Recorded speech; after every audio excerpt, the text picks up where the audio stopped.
Who's missing today, Chris? Julia. Well, which is the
Up.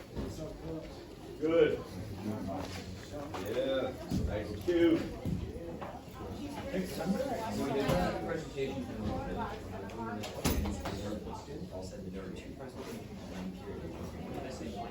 It's like a mushroom cloud of Lysol spray coming out of G's room. Really?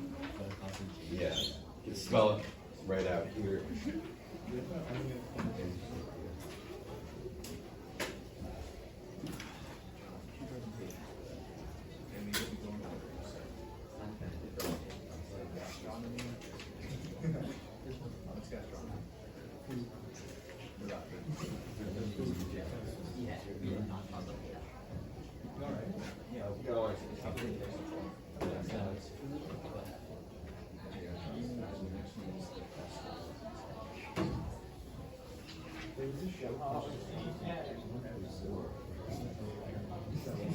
This is everybody, so we're going to get started.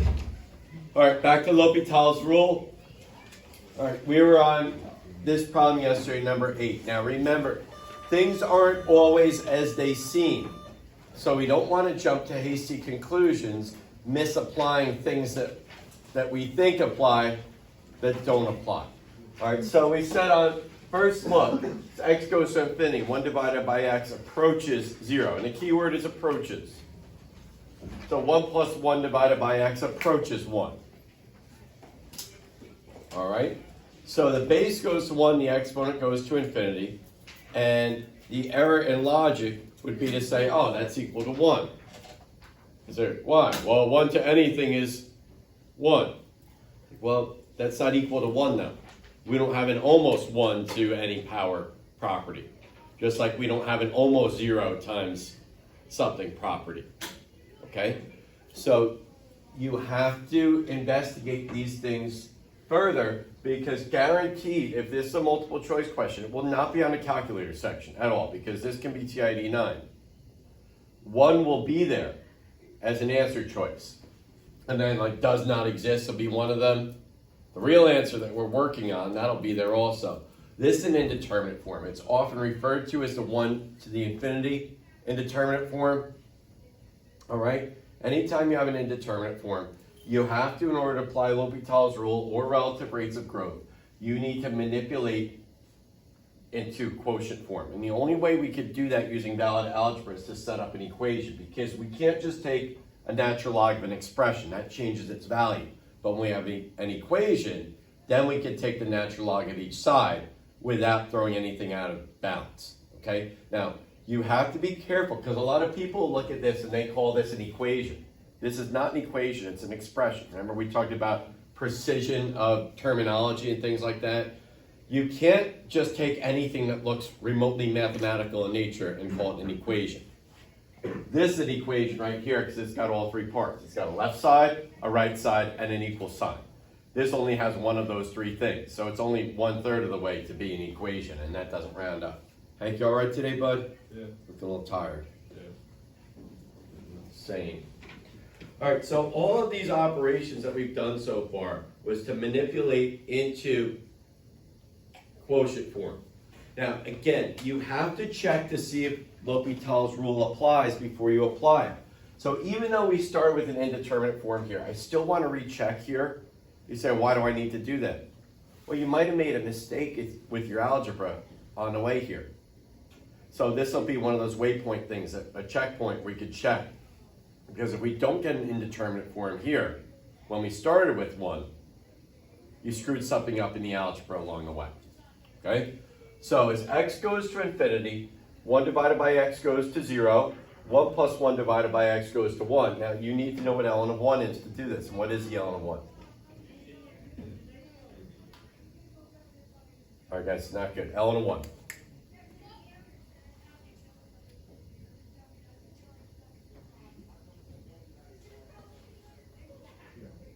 All right, guys, that took entirely too long. All right, if you don't know that, that's a fundamental knowledge thing. Okay, and it's not all right to tell yourself that it's all right because it's February 25th today. All right, we don't have that long to the AP exam. One of those weeks we don't have school also. And when people say 2 months, remember, we don't have school every day. You know, we don't meet on Saturdays and Sundays. Okay? So if you don't know ln of 1 now, that's not good. Because I'm trying to teach you L'Hopital's rule, how to deal with the complicated stuff. You don't know the simple stuff in the middle. That's going to cause big issues. Okay? So we have 0 divided by 0. That's a 0 divided by 0 indeterminate form. So we can apply L'Hopital's rule. All right, which is what we're going to do right now. All right, you have to know the ln of 1 and the ln of e. What's the ln of e? 1. What's the ln of 1? 0. All right, those two things you have to know. All right, now, this is a follow-up to, hopefully Julia's watching this video. Julia's question from yesterday, and I talked about changing variables. I'm going to do a change of variables here. The reason I'm going to do a change of variables is because I can apply L'Hopital's rule to that, but it's going to be a little bit messy having it differentiate ln of the quantity of 1 plus 1 divided by x using a chain rule in the algebra that I have to do afterwards. So I'm going to do this. I'm going to say let u equal 1 divided by x. Now, change of variables isn't something that's unique to integration by substitution. It's something we do as part of integration by substitution, but it's just a general algebra technique. Okay, so when I do that, and you'll see why, if you're doubting the need to do that, you'll see why when we get into this a little more deeply. Now remember, just like in integration by substitution, your change of variables must be complete. You can't do a partial change of variables.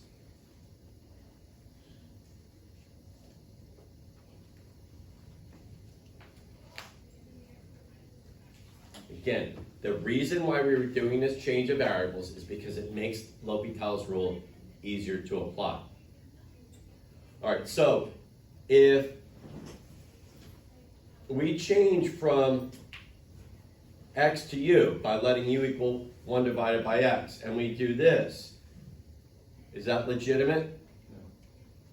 No, because x was going to infinity. That doesn't mean that u is going to infinity. It's just like what we went through, and we covered that today in AB, that when we do definite integration by substitution, we have to change the limits of integration so that they go from being limits on x to being limits on u, so that we have a complete change of variables. Here, that's an x value. That's x going to infinity. Where does u have to go? 0. To 0. All right, but here's a detail that people miss. Okay, you say, well, how did you know that that if x goes to infinity goes to 0, take the limit as x goes to infinity of 1 divided by x. All right, but this is something, and this is not a calculus thing or a L'Hopital's rule thing. This is a limit thing. All right. This is a one-sided limit. Limit as x goes to infinity. It's implied that it's a one-sided limit because you're going to infinity. You can only approach infinity from what side? From the left side. Okay. We don't write x approaches infinity from the left because that's redundant. You can only approach negative infinity from the right and positive infinity from the left. So right now what we have is this is a one-sided limit. So when we rewrite it, it can't be rewritten to a two-sided limit. It has to be rewritten to a one-sided limit because a one-sided limit can't be equivalent to a two-sided limit. So if x is going to infinity, u is going to 0.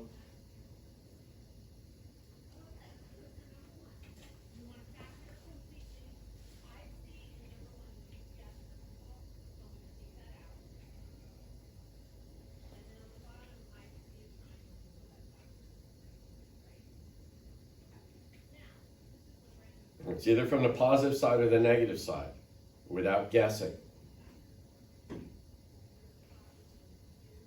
Right? Why don't we have to guess? Because there's always a way to reason to it. And so if you're resorting to guessing, this is not the course for you.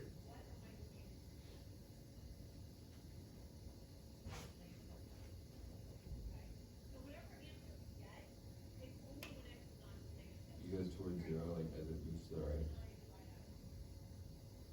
I asked from the positive side or from the negative side. So that's not an answer to the question that I asked. From the positive side. So look here. As x goes to infinity, 1 divided by x is going towards what value? 0. Are we getting positive values out of that or negative values? Positive values. So u goes to 0 from the right.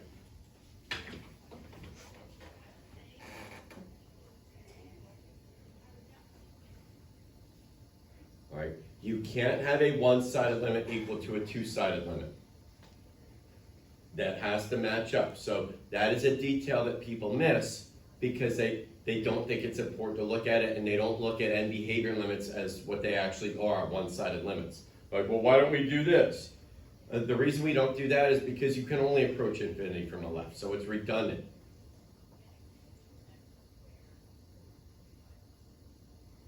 All right, so now we can apply L'Hopital's rule.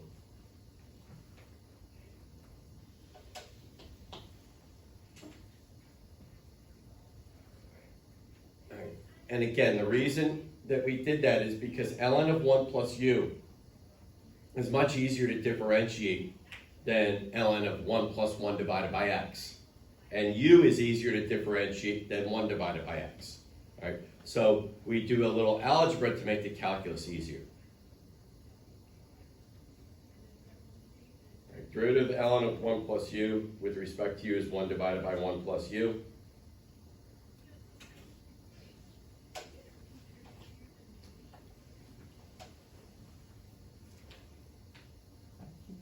Sorry, that should be 1.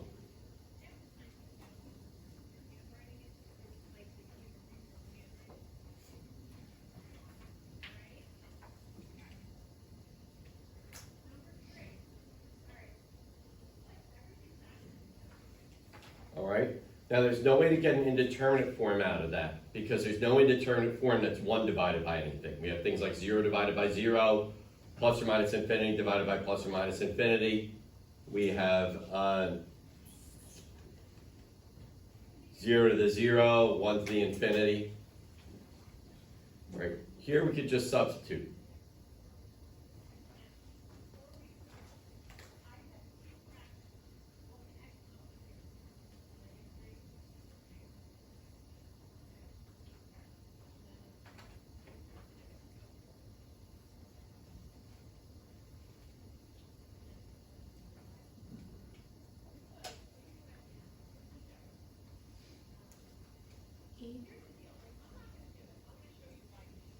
The person who does not write the left-hand side down doesn't get the right answer. Because see, I told you it was 1. No, ln of y equals 1, and this is why you need to know those things that I talked to you about earlier. Because if you get to that point and did all the hard part of the problem, but you can't solve that equation without a calculator, that's a big it's a big problem. Because Euler's constant, 8, that's defined as a number such that when you take its natural logarithm, you get 1. All right, so what we just said is that while it doesn't appear to be so, the limit as x goes to infinity of 1 plus 1 divided by x to the x power is 8. All right, and this relates to, remember when we did interest compounded k times a year formula in Algebra 2, and then we said if we keep increasing the value of k, we go from annually to semi-annually to quarterly to monthly to weekly to daily, etc. And then when you go from daily to continuously, you stop using that formula and use e to the RT, because when you take the limit of that, the base approaches e. A number infinitely large or infinitesimally it's larger than 1 by an infinitely small number raised to the power of infinity gives you You can't raise something to the power of infinity, though. That's it. With all right, so as the base approaches 1 and the exponent grows without bound, the value approaches e.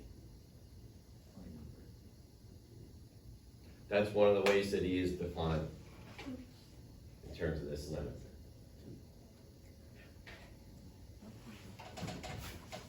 Okay, let's look at number 9 here. The limit as x goes to infinity. That's why I said you can't just go, oh, well, it looks like this, so I think it should be this. If it was that simple, it wouldn't be so selective to get in this course, where you could just do stuff like that. So, well, the base is going at 1, so, that limit's equal to 1. All right? So that's why I prefaced it with, don't make hasty conclusions because you think that something should be something based on something simple that you think you know that you're misapplying. Okay, that base is never equal to 1. That's why we can't say 1 to any power is 1. Right, because the base never equals 1. All right, let's look here. X goes to infinity. The first factor goes to infinity. 1 divided by x goes to 0. So the sign of 1 divided by x goes where? To 0. Okay? So again, here's where the hasty conclusions come in. Oh, well, anything times 0 is 0. We talked about this yesterday, but I'm reiterating it because people still make those mistakes. And being able to withhold on that hasty conclusion and do the proper analysis is what helps people do better in BC. All right, because your teenagers are naturally impulsive. All right, but we're supposed to be like, if impulsivity is normally distributed, you guys should be in the left tail, not the right tail. Not true. What's that? It's simply unfounded. What? Empirically false. What? This thing you just said. That impulsivity is normally distributed? You don't think so? No, that we'd be on the left side. Well, you should be. I didn't say you are. I said you should be. All right? Some of us are. We may have to do some data analysis on this, run an experiment. All right, so that's an error in logic. You say, why is it an error in logic? Well, does 1 divided by x ever equal 0? No. So we have to be able to discern between equals 0 and approaches 0, because they're two different things that are very important here. So since 1 divided by x never equals 0, does sine of 1 divided by x ever equal 0? No. So you can't use the 0 times anything is 0 reasoning for a number of reasons. That's one of them. Another is that 0 times any real number is 0, and infinity is not a number. All right, so if you just say, well, that goes to infinity, that goes to 0, 0 times anything is 0, you're just racking up the errors in logic. Okay? This is an indeterminate form. It's generally referred to as a 0 times infinity indeterminate form. Patrick, Never mind. were you about to say something you regret I kind of just looked at it again. and now it makes sense? Well, basically, you said sine 1 divided by x never equals 0, but with 1 divided by x, you get a value that's like 1 divided by x is equal to 2 pi, and then the sine of 2 pi, and that equals 0.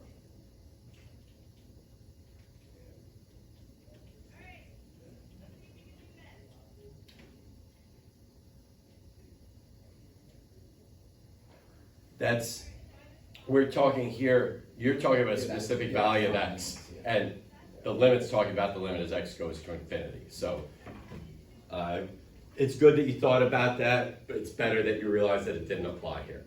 All right, I understand where you're getting at. All right, so we need to apply L'Hopital's rule here, but in order to do that, we need to get this into a quotient form. All right. Now, you don't want to do things like this. Like if somebody rewrote it as x divided by the cosecant of 1 divided by x, while that's valid, you don't want to do that because then you introduce something that's too difficult to deal with. All right, cosecant is much more difficult to deal with than sine. Everybody agree? Okay, so that's not a proper manipulation. All right, an easier way is to rewrite multiplication by x as division by 1 divided by x. All right, and when you do that, you should check again to make sure you still have an indeterminate form. Because if you did it right, you will have an indeterminate form. If you did it wrong, you won't have an indeterminate form. Like I'll get people, seriously, that rewrite it like this. Like what? I said, you just said multiplication and division were the same thing if you did that. Now, you gotta understand what you're saying. Like, oh, that's what I got. It's like, yeah, but you have to, if you're in BC, you should understand that that's not an equivalent statement. Okay, now as x goes to infinity, the numerator goes to 0, the denominator goes to 0. We have a 0 divided by 0 indeterminate form. We can apply L'Hopital's rule. I am going to change the variables again. Right? This is a common technique that goes in with L'Hopital's rule. Because L'Hopital's rule, you always have to take derivatives when you apply it. You don't want the derivatives to be messier than they need to be. All right, you say, well, if you change the variables, then you're not going to have to use a chain rule, and you're not going to have to do the subsequent algebra that goes with it, okay? So doing a little bit of algebra before makes the calculus easier, and it makes the subsequent algebra easier. All right, you say, how do you know that you want to make u equal to 1 divided by x? Because you have to be able to look at things abstractly when you're taking calculus. That you look at that and say, oh, I see sine of u. Just like when we were doing integration by substitution, you had to use that same kind of abstraction to say, what's easier to anti-differentiate? All right, but here we're not differentiating.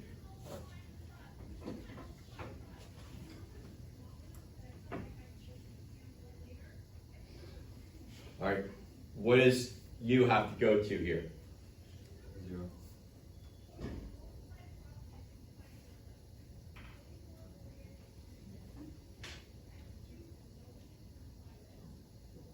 Point the positive side.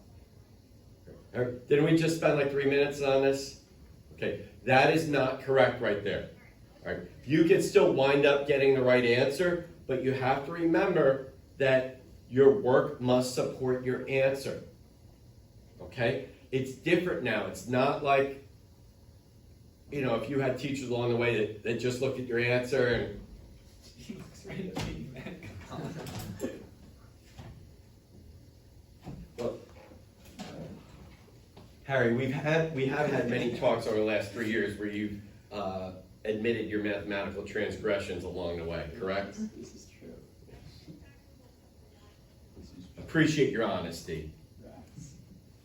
All right, now we can apply L'Hopital's rule. All right, we still have a 0 divided by 0 indeterminate form. Cosine of u divided by 1.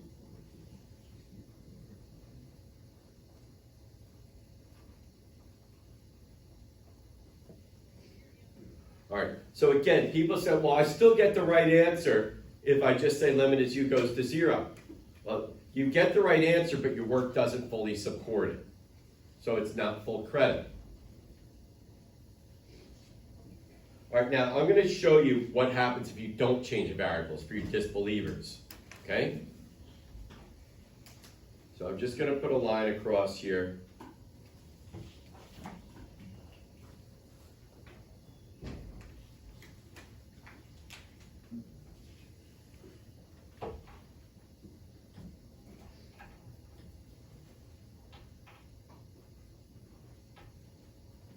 And I'll talk about what errors come up along the way. Because I can take this and I can apply L'Hopital's rule to it as is. But here's where the first error comes up. People saying the derivative of sine of 1 divided by x is cosine of 1 divided by x. Is that true? No, that's a chain rule denier right there. You have to add this. Okay, so it just made the differentiation more difficult. And then I have to make sure I do this algebra step right here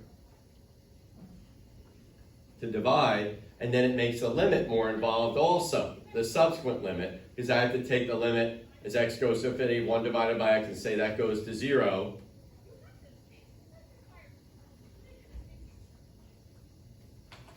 All right.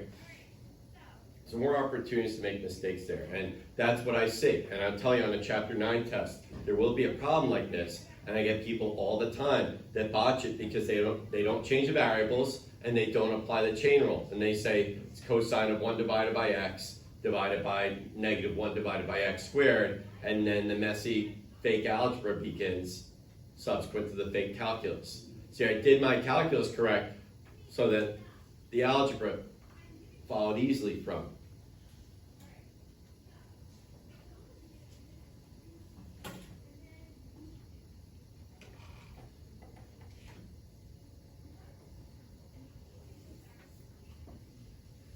Right. And the AB exam, they just introduced L'Hopital's rule recently. It was last year, the year before. I always taught it to them anyway as bonus coverage. They don't go into as great a detail of L'Hopital's rule as we do in here. All right, we're going to look at this right now. All right, so at first you want to look at it and say, what does it appear to be? And then make a determination as to whether that's an indeterminate form or not. All right, so x goes to 0, sine of 0, that's 0, I know my unit circle. 0 to the 0. That is an indeterminate form. All right, so how come? Somebody probably told you along the way that 0 to any number was 0 to any number is 0. They also told you any number to the 0 is 1. This is 0 to 0. It's both of them. Who's average it out? No, you don't. It's talking nonsense. No, Marina. no, I want to hear. You really? All right, Hank, go ahead. You just average it out. That's an option 5. 0.5. I'm going to let you know that it's not that. All right, so this is an indeterminate form. So when we have something like this that's exponential in nature, we need to set up an equation, because the only way to rewrite this without the exponent is to use properties of logs, and we can't take a log of an expression without changing its value. We have to take the log of both sides of an equation. And again, we take the natural log because it's got the simplest derivative. All right, if we use the common log, we would get another factor on each side, because the derivative of log of x is 1 divided by x times the ln of 10. We'd have to multiply both sides by ln of 10 just to get back to what we would have gotten had we used the natural log.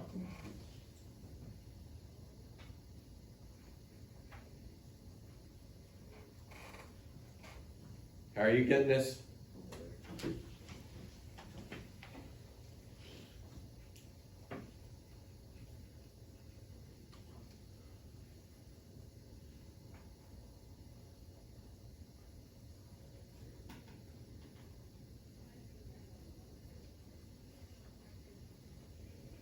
Remember, we said we can reverse those two operations because they have the same precedence.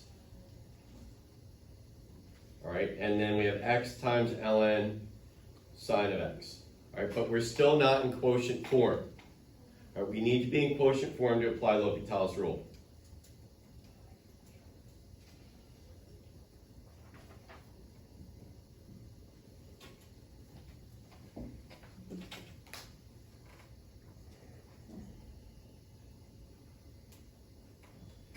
All right, so we're going to check to make sure we have an indeterminate form. Now, I'm extremely nervous about what we're going to talk about right now. And the reason I have these emotions right now is because you guys didn't know, most of you didn't know what the ln of 1 is. All right, and in order to have this conversation we're going to have right now, you need to know what the graph of ln of x looks like. And details of it. Like, if somebody asks you what sine of x looks like, you can't just, oh, it goes like this. That's not enough. All right, that's vague details about the graph. You need specific details because we're doing something very precise. General knowledge won't cut it. All right, so we'll take the easy part first. As x approaches 0 from the right, where does 1 divided by x go?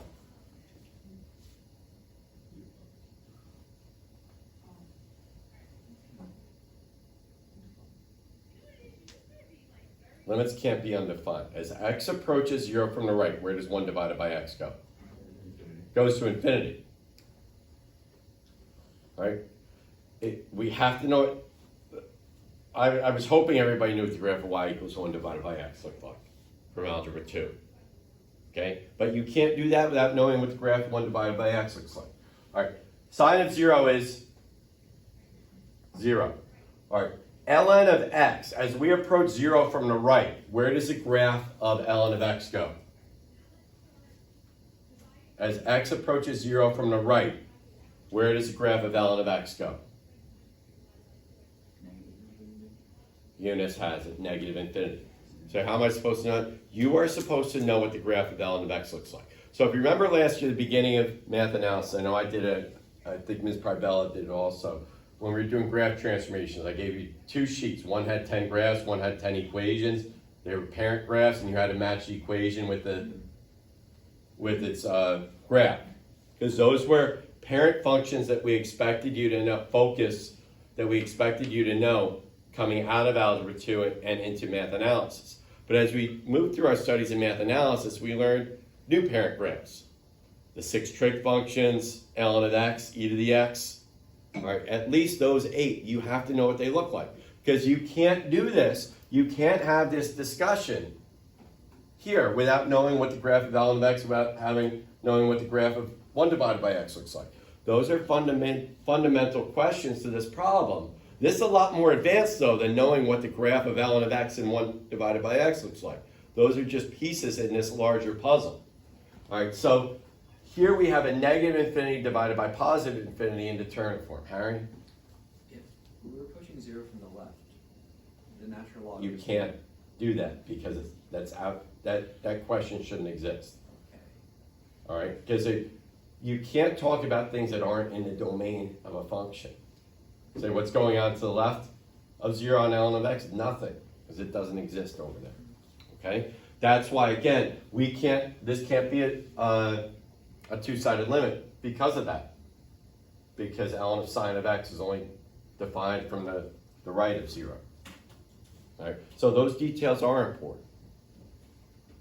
Okay, so we have a negative infinity divided by infinity in determinate form. Here's where the error in logic comes up. Oh, that's -1. They just take their pencils and they cross out the infinities, use the C word. Okay, that's not legitimate math. Infinity and negative infinity are not numbers. You can't perform arithmetic on them like that because they're not numbers, and things go to infinity or negative infinity at different rates, which is a lot of what our current studies, 9.2 and 9.3, are about. All right, so this is a L'Hopital's rule problem. Negative infinity divided by positive infinity is an indeterminate form.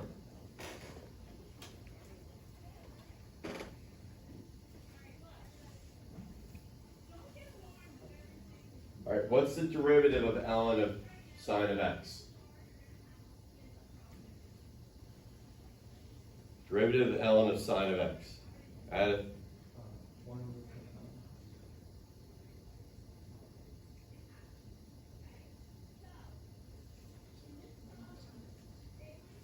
Oh, I don't know where you got that from either.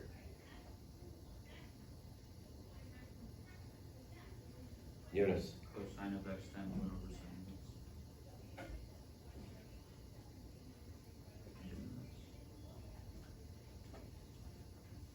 Oh, Times one.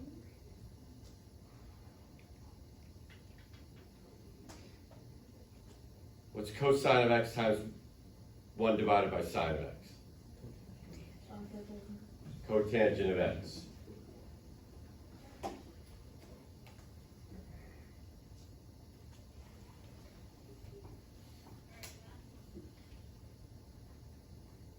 All right, this is a little bit messy here. What's the cotangent of 0? Undefined. All right. We can't work with this limit right now, and that's also not an indeterminate form. So what I'm going to do is I'm going to start some manipulations here, just to make it easier to work with.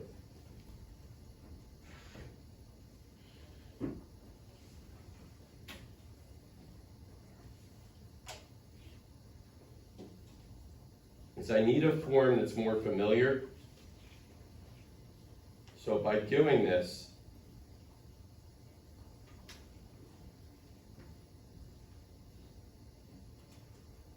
I get in the numerator negative x squared. In the denominator, I get tangent of x.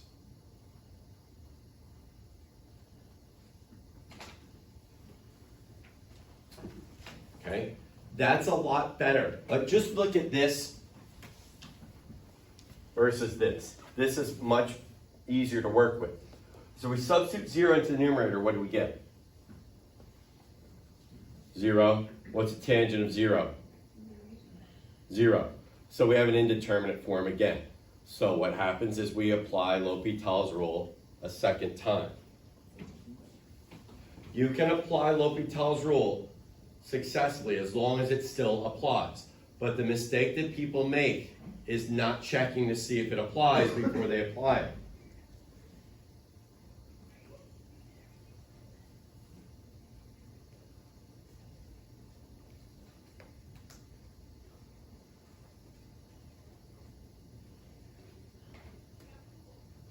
All right, now we'll retry the substitution. We substitute 0 into the numerator, what do we get?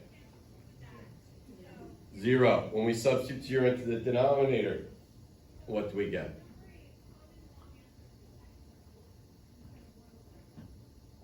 1. What's the secant of 0?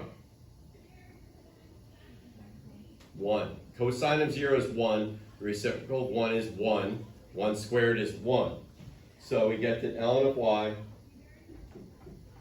is equal to 0 divided by 1.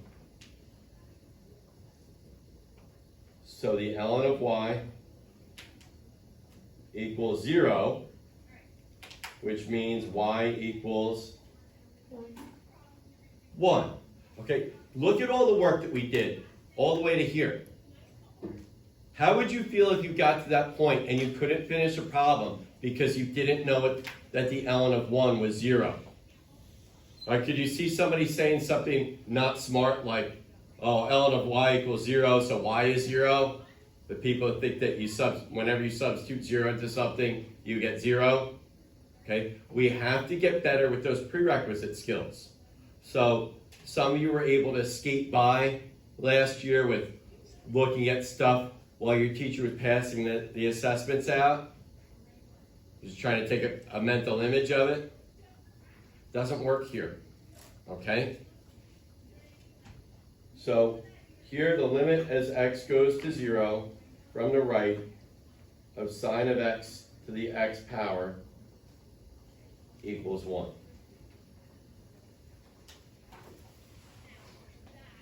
All right, you need to be able to recognize when you have an indeterminate form. You have to make sure that you don't jump to hasty conclusions. Also,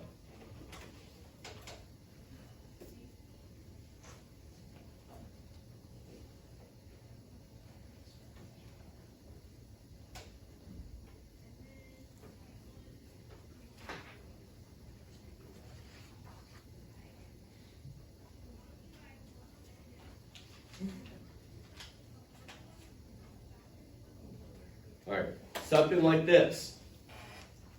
As x goes to infinity, where does ln of 2x go?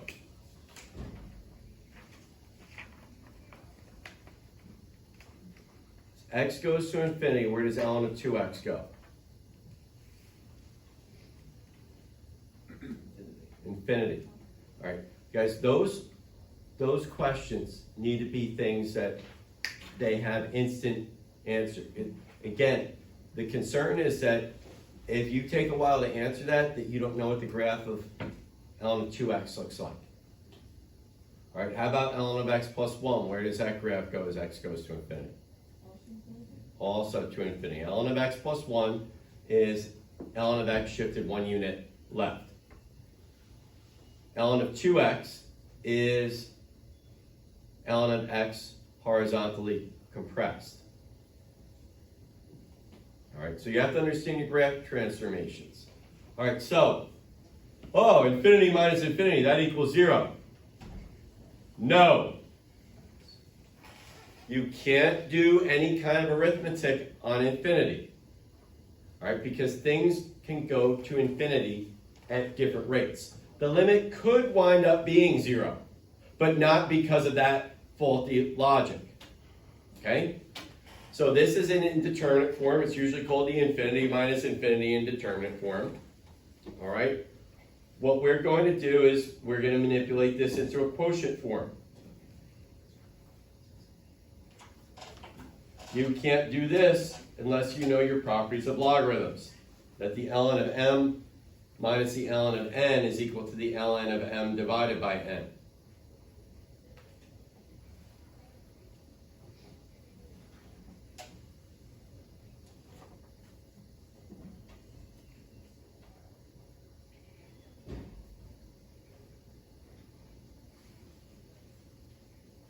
What's the limit as x goes to infinity of 2x divided by x plus 1?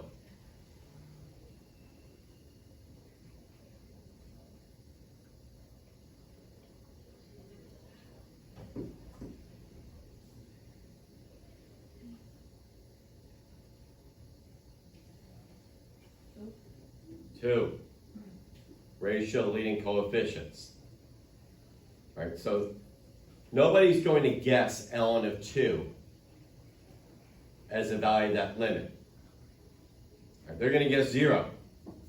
Infinity minus infinity is equal to 0. No, it's not. I go, what is it equal to? It's not equal to anything. That's not a question that should be asked. You can't subtract, multiply, add, divide, things that aren't numbers. If you say, well, how come I can do that with variables? Because variables represent unknown quantities.